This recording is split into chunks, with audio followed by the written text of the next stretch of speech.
here. Can I just confirm that's still the case, Gerald? That's correct, Chair.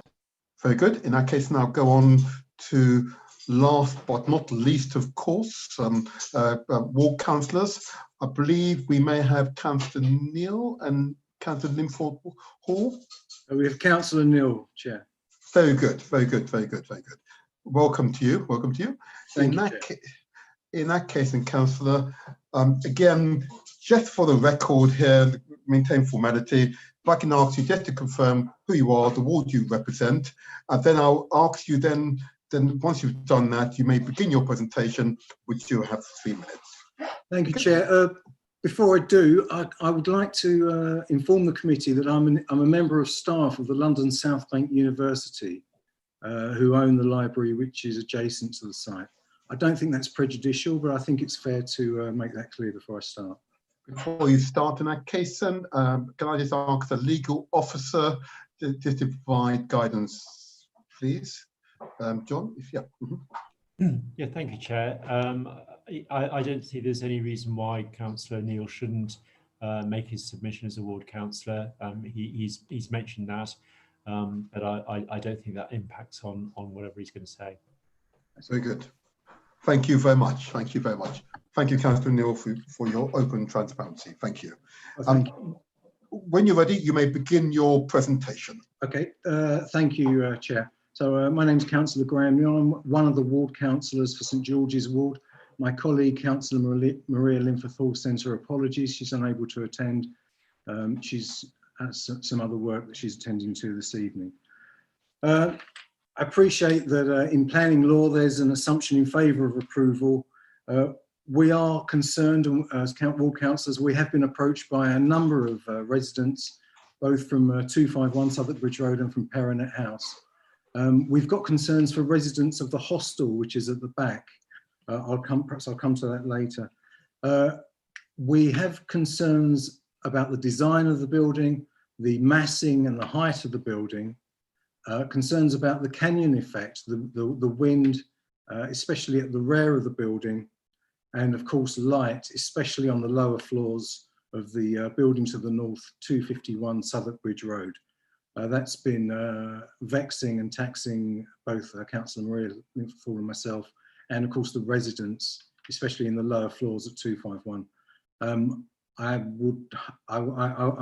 I've got concerns that the application doesn't comply with the lighting regs, Chair.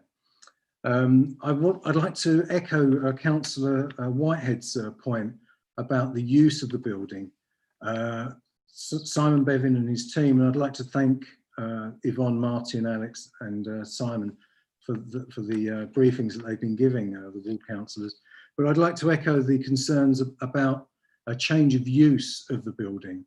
If there's no commercial use, which we would consider to be daytime use, we're concerned that the building may change use possibly to residential, and there'll be an evening and a nighttime weekend overlooking of the residents at 251 Southwark Bridge Road. I've mentioned the residents in the hostel on the northeast side, and of course the students who are using the library. I wonder how the demolition and then the building will be regulated, and I wonder how that will be enforced. Finally, to say that we're going to miss the red marble of the building. I think it's a shame that we couldn't keep that, because it reflects the red brick and the glazed red brick of the Bakerloo station. The Bakerloo station is not neither in a conservation area nor is it listed, but it's definitely a focal point of the Elephant and Castle, and it's part of the old Elephant and Castle. I don't know if there are plans to list. I should think there would be problems with that. But like I say, Chair, we've got concerns, and residents have raised concerns with us about the massing, the height of the building, specifically the wind at the rear and the loss of light from 251 Southwark Bridge Road. Thank you, Chair.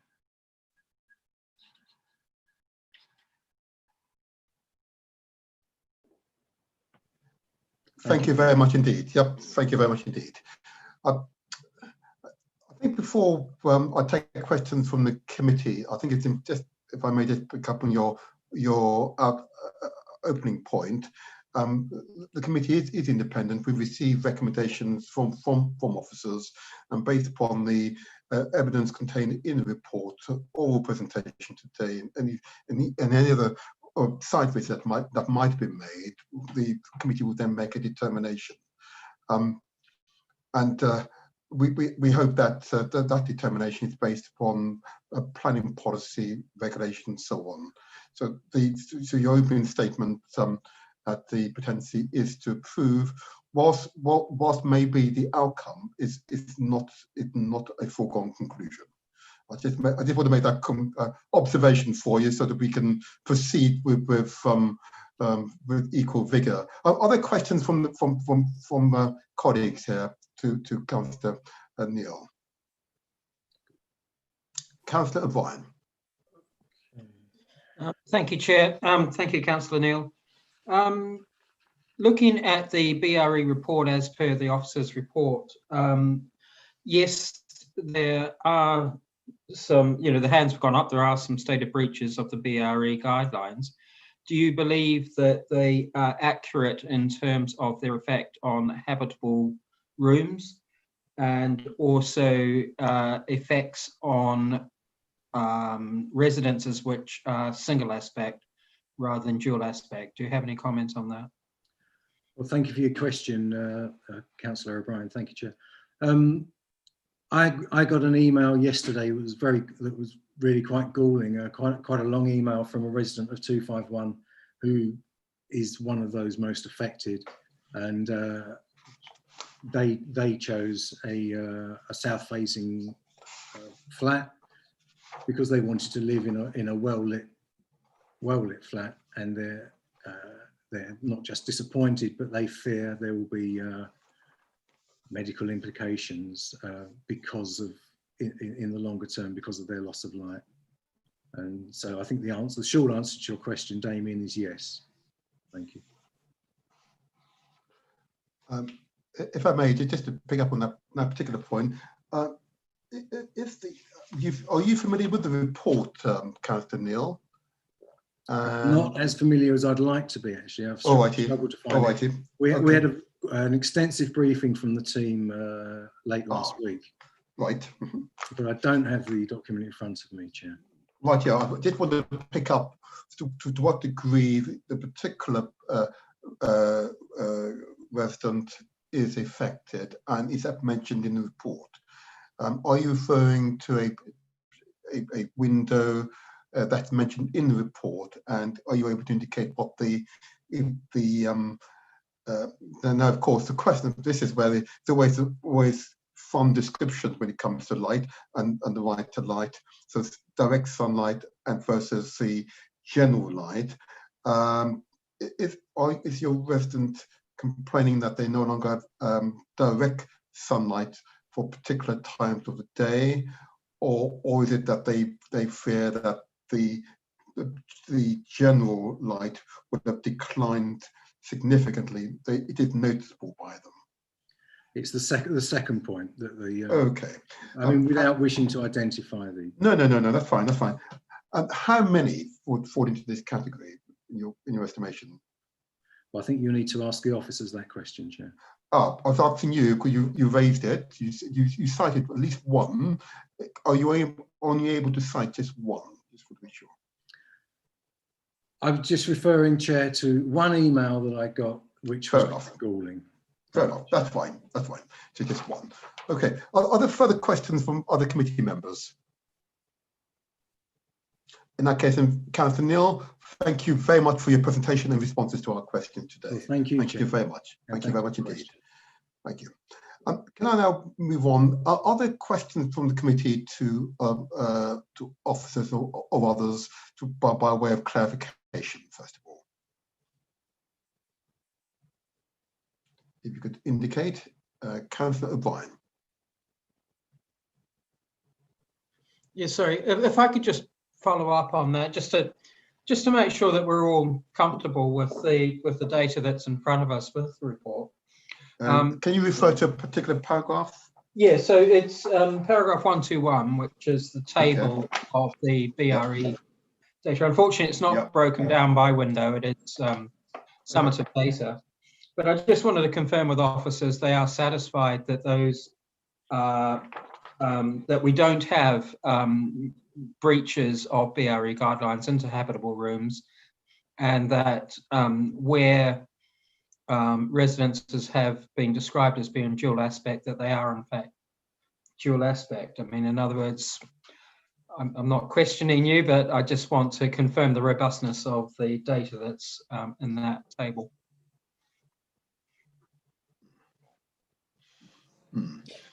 Thank you, Councillor.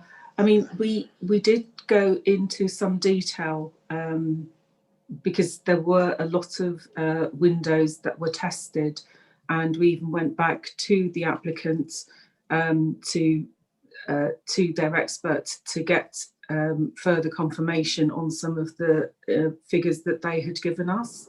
And your point is, you know, are there any breaches of the BRE guidelines? And yes, there are. This isn't a building this size isn't not going to have an impact on windows. But what we are saying is, when you look at the impacts in the entirety and the various different tests that have been carried out, the conclusion is that the overall scheme would not impact severely those properties. I think, you know, we've definitely come some way to the scheme that was approved in 2015, which was significantly taller and closer to the building at 251, and this is much further away from 251 because it doesn't take in the library or the hostel building. So that additional space between the buildings does then still allow light to go through.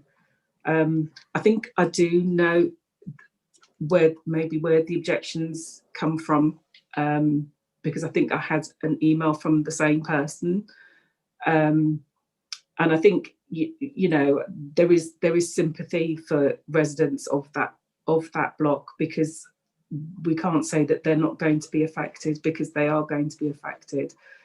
But what we are saying is that the impact is not such that we can justify refusing the scheme. Okay. That's fine. That's fine, Sonia. Thank you very much. That's fine. That's fine. Thank you very much. If I may now, I'm going to move on to Councillor Whittam, followed by Councillor Livingstone. Councillor Whittam. Councillor Whittam? Yeah, sorry, I'm just trying to unmute. Going back to paragraph 168, this biodiversity champion, there's some confusion whether this is going to be in the legal agreement or whether it's a condition. Can you clarify? I think it's probably better if it were as part of the legal agreement, so we could put it within the legal agreements. Okay.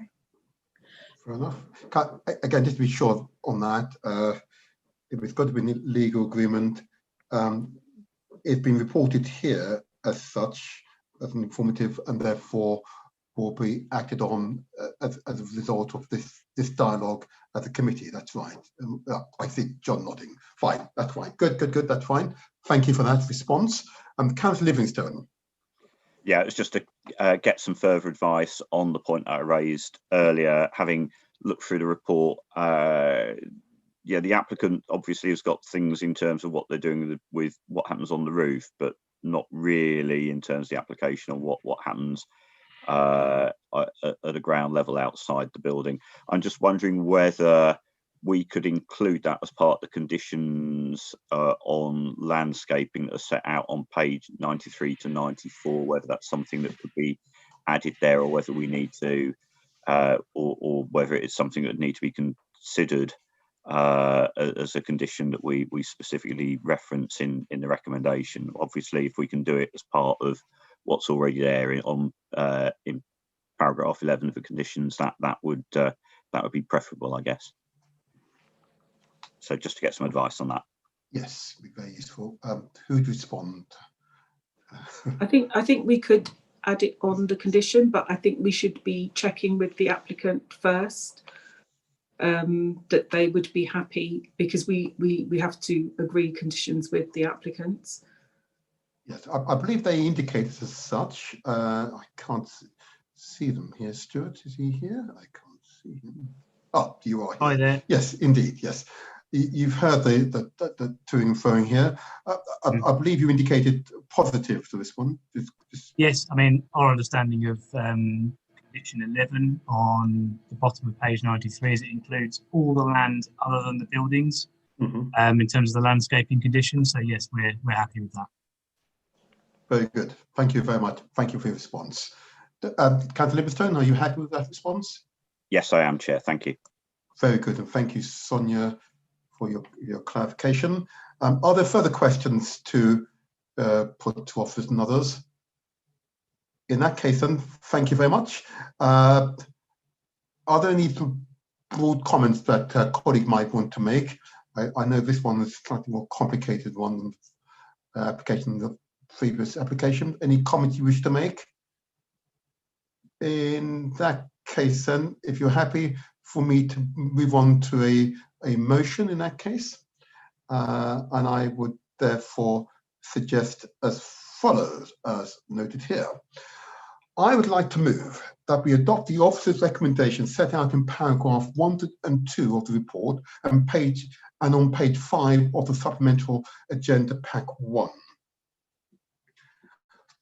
That planning permission be granted subject to conditions as amended by the addendum report and referral to the Mayor of London and the applicant entering into an appropriate legal agreement. In the event that the requirement of 1 are not met by the 12th of March 2021, that the Director of Planning be authorised to refuse planning permission if appropriate for the reasons set out in paragraph 196 of the report. And with the provisions of the discussions we've had here today, is there a seconder to that motion? I'm happy to second that, Chair. Very good. In that case, then, I will now move to the formal vote, and I'll call your names in order, and I'll ask you to confirm if you are for, against, or abstain. Can I begin with Councillor Morell? Are you for, against, or abstain the motion, please? For, Chair. Very good. Councillor Livingstone, are you for, against the motion? For, Chair. Very good. Councillor Damon O'Brien, are you for, against, or abstain the motion? For, Chair. Very good. Councillor Dan Whitehead, are you for, against, or abstain the motion? For, Chair. Very good. Councillor Kath Whittam, for, against, or abstain the motion? For, Chair. Very good. And Councillor Bill Williams, are you for, against, or abstain the motion? I am for, Chair. Very good. And I'm Councillor Martin Seaton, and I'm for the motion. The motion is carried unanimously. Thank you all for your contribution. Thank you all for your contribution. And I wish the applicant well and look forward to that development. And say to you all, good evening.